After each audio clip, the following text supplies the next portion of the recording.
Cook with கோமாளியில் கான்ட்ரவர்சியாக போயிட்டு இருக்க ஒரு விஷயம் தான் மணிமேகலை பிரியங்கா இவங்க 2 பேருக்கும் நடுவில் நடந்த மோதல். இந்த மோதலில் குக் வித் கோமாளி சீசன் 5 விட்டு நான் வெளியேறேன் அப்படின்னு சொல்லிட்டு மணிமேகலை நேற்று ஒரு கிளாரிஃபிகேஷன் வீடியோ கொடுத்துருந்தாங்க. இந்த நிலைமையில் சோஷியல் மீடியாவில் பிரியங்காவுக்கு எகென்ஸ்டாக நிறைய பேர் கருத்து தெரிவிச்சுக்கிட்டு இருந்த நிலையில் அவங்களுக்கெல்லாம் பதில் சொல்கிற வகையில் ஒரு சம்பவம் ஒன்று நடந்திருக்கு. இந்த ஒரு விஷயம்தான் ரசிகர்கள் மத்தியில் மிகப்பெரிய ஒரு அதிர்ச்சியான விஷயமும் நடந்திருக்கு.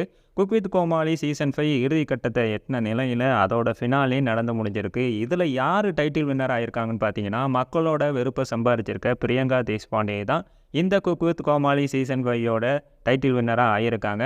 இதை பார்த்த நிறைய ரசிகர்கள் என்ன சொல்கிறாங்கன்னு பார்த்தீங்கன்னா, விஜய் டிவி பிரியங்காவுக்கு ஃபேவரிசம் பண்ணிட்டாங்க, மணிமேகலைக்கு எகென்ஸ்டாக ஒரு விஷயம் நடந்திருக்கு, அது என்னென்னு ஆராயாமல் அவங்க டைட்டில் வின்னர் கொடுத்தது இன்னும் அவங்க மேலே வெறுப்பை தான் உண்டாக்கும் அப்படிங்கிற மாதிரியான நிறைய விஷயங்களை சோஷியல் மீடியாவில் ரசிகர்கள் பயங்கரமாக சொல்லிட்டு வராங்க.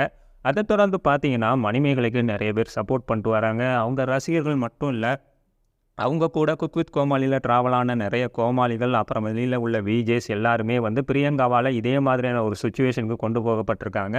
மணிமேகலைக்கு நடந்த இந்த ஒரு விஷயம் எங்கள் லைஃப்லேயும் நடந்திருக்கு, மணிமேகலை இதுக்கு எதிராக குரல் கொடுத்தது மிகப்பெரிய ஒரு விஷயம் அப்படிங்கிற ஒரு விஷயத்தையும் சொல்லி மணிமேகலைக்கு நிறைய பேர் சப்போர்ட் பண்ணியிருக்காங்க. இந்த நிலையில் தான் குக் வித் கோமாளி சீசன் 5யோட டைட்டில் வின்னராக பிரியங்கா ஆயிருக்காங்கங்கிற ஒரு நியூஸ் வெளியாகிருக்கு. ஸோ இதை பற்றி நீங்கள் என்ன நினைக்கிறீங்க? அதை பற்றின கமெண்ட்ஸை கமெண்ட் செக்ஷனில் சொல்லுங்கள்.